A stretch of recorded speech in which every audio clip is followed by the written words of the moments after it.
लेकिन अमेरिका तो ये लगातार करता ही रहता है। भाई कोई पूछे कि कौन मांगने गया था कि हमको आप अलाउ कीजिए, कोई परमिशन मांगने गया था क्या? इसका जवाब उनके पास कुछ नहीं है। जो लोग इसके आधार पर जंपिंग जैक बने हुए हैं उनके पास भी इसका जवाब नहीं है। वो केवल एक झूठ का वातावरण बनाना चाहते हैं जिससे वो ये साबित कर सके कि भारत कमजोर है और भारत झुक गया।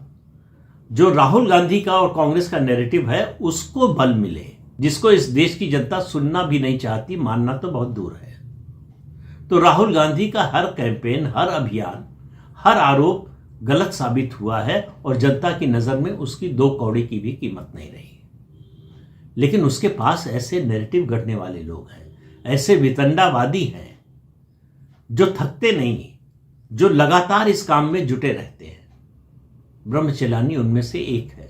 क्योंकि इस समय युद्ध का माहौल है, इसलिए जियो स्ट्रेटेजिक एक्सपर्ट की बात जो है लोग गंभीरता से शायद ले लें, और ऐसे जियो स्ट्रेटेजिक एक्सपर्ट की इस उम्मीद में ब्रह्मचेलानी इस मामले में कूद पड़े हैं। उनको जरा सा भी बेसिक जानकारी होती है, जो जानकारी किसी के लिए भी, आम आदमी के लिए उपलब्ध है कि केपलर की वेबसाइट पर जाइए और हर दिन का आपको डेटा मिल जाएगा कि भारत ने आज कितना रूस से तेल खरीदा, सऊदी अरब से कितना खरीदा, इस देश से, उस देश से, किस देश से कितना तेल खरीदा। कोई एक दिन क्या बता सकते हैं जब भारत ने रूस से तेल नहीं खरीदा हो? ये रूस यूक्रेन युद्ध जब से शुरू हुआ और भारत ने खरीदना शुरू किया रूस से तेल, तब से आज तक बंद नहीं किया। 50% टैरिफ से बड़ा डिसइंसेंटिव क्या हो सकता था? उससे बड़ा दबाव क्या हो सकता था? भारत ने उसको भी मानने से मना कर दिया। उसके बाद भी एक दिन भी भारत ने तेल खरीदना बंद नहीं किया रूस से। तो ये लोग ऐसी तस्वीर पेश कर रहे हैं जैसे भारत इंतजार में बैठा था और एप्लीकेशन लेकर अमेरिका के सामने खड़ा था कि हुजूर वेवर दे दीजिए, अनुमति दे दीजिए, और अमेरिका ने कृपा करके 30 दिन का वेवर दे दिया। जैसे ये 30 दिन के वेवर से पहले भारत ने रूस से तेल खरीदना बंद कर दिया हो। तो युद्ध के समय अफवाहों का बाजार गर्म होता है, लेकिन युद्ध के समय अपने देश के खिलाफ बोलने वालों का हौसला बढ़ जाए, ये बड़ा खतरनाक है। तो देश को ऐसे पढ़े लिखे मूर्ख वितंडावादियों से बचाने की जरूरत है। इनके जाल में, इनके फरेब में आने से बचने की जरूरत है। ये देश के और इस देश के समाज के हितैषी नहीं है। ये किसी और का एजेंडा चला रहे हैं, जो एजेंडा भारत के हित के विरोध में है, और ये रुकने वाले नहीं हैं। और आपको मालूम होगा कि ब्रह्मचेलानी जो है सीपीआर से जुड़े हुए हैं, सेंटर फॉर पॉलिसी रिसर्च। इसको विदेश से पैसा मिलता था, इस एनजीओ को। मोदी सरकार ने इसकी फंडिंग बंद करा दी, विदेशी फंडिंग बंद हो गई। तब से ये पूरी संस्था और इससे जुड़े लोग बिलबिलाए हुए हैं। ब्रह्मचेलानी उन्हीं में से एक है। असल में मोदी सरकार ने इन लोगों के पेट पर लात मारी है, तो बिलबिलाना बड़ा स्वाभाविक है। और सीपीआर के बारे में अगर आप जानते हैं, नहीं जानते हो तो जान लीजिए, ये इससे जुड़े ज्यादातर लोग ऐसे हैं जो भारत विरोधी एजेंडा चलाते हैं। विदेशी संस्थाओं और दूसरे एनजीओज की मदद से भारत के विरोध में हर समय नैरेटिव बनाने की कोशिश करते हैं। ऐसे लोगों पर जब प्रहार होता है तो फिर वो रोज नए नए झूठ लेकर आते हैं। तो ब्रह्मचेलानी ने जो किया है, आप सोशल मीडिया पर देखिए, उनकी जो पोस्ट है उसके बाद जो रिएक्शन आए हैं, वो सारे रिएक्शन चीख चीख कर तथ्यों के साथ बता रहे हैं कि भैया तुम मूर्खता की बात कर रहे हो, हमें शक हो रहा है कि तुम पढ़े लिखे भी हो, लेकिन इस बात में कोई शक नहीं है कि तुम इस देश के विरोध में, इस देश के हित के विरोध में बोल रहे हो। कब तक बोलोगे? कब थकोगे? कब देश का विरोध करना छोड़ोगे? कब देश के हित के विरोध में बोलना बंद करोगे? ये सवाल जो लोग जानकारी रखते हैं उन सब के मन में है, और इस देश के आम जन के मन में भी आना चाहिए कि ऐसे लोगों का इरादा क्या है, ऐसे लोगों का लक्ष्य क्या है। ऐसे लोगों का एक ही लक्ष्य है, भारत को कमजोर करना, भारत की प्रतिष्ठा गिराना, भारत की प्रगति में बाधा पैदा करना, भारत के विकास को अवरुद्ध करना। इनको ये बात पच नहीं रही है कि 2047 तक विकसित भारत का सपना दिखा रहे हैं मोदी, और उस रास्ते पर तेजी से चल रही ये बात पूरी दुनिया मान रही है। जो लेटेस्ट आंकड़ा है वर्ल्ड जीडीपी में अलग अलग देशों के कंट्रीब्यूशन का, इससे आपको पता चल जाएगा कि भारत कहां पहुंचने की कोशिश कर रहा है। दुनिया की जीडीपी में जो अलग अलग देशों का योगदान है उसमें सबसे ज्यादा योगदान है चीन का, लगभग 26%, 26%। दूसरे नंबर पर कौन है? भारत। अमेरिका नहीं है, यूरोप का कोई देश नहीं है, भारत 17% से ज्यादा। तीसरे नंबर पर अमेरिका है 10% के पास। इससे आप अंदाजा लगाइए कि भारत आर्थिक दृष्टि से दुनिया में कहां खड़ा है, उसकी क्या हैसियत है। तो जिनको परेशानी है भारत की आर्थिक प्रगति से, सैन्य प्रगति से और ओवरऑल डेवलपमेंट से, भारत की बढ़ती प्रतिष्ठा से, वो चैन से कैसे बैठ सकते हैं? वो लोग ऐसे ही वितंडावाद का सहारा लेंगे और लेते रहेंगे। ये थकने वाले नहीं हैं, लेकिन भारत के लोग भी इनकी बातों में आने वाले नहीं हैं। आने वाले होते तो क्या का क्या हो जाता। इसलिए इनसे सावधान रहने की जरूरत है। इनकी जो मंशा है, इनका जो इरादा है, इनकी जो नीयत है, उसको समझने की जरूरत है। इनकी बदनीयती को रोज बरोज एक्सपोज करने की जरूरत है। हालांकि इन पर कोई असर नहीं पड़ता, बड़ी मोटी चमड़ी के लोग हैं। इनके सामने नेशनल इंटरेस्ट जैसी कोई चीज नहीं है, वेस्टेड इंटरेस्ट इनके लिए सब कुछ है।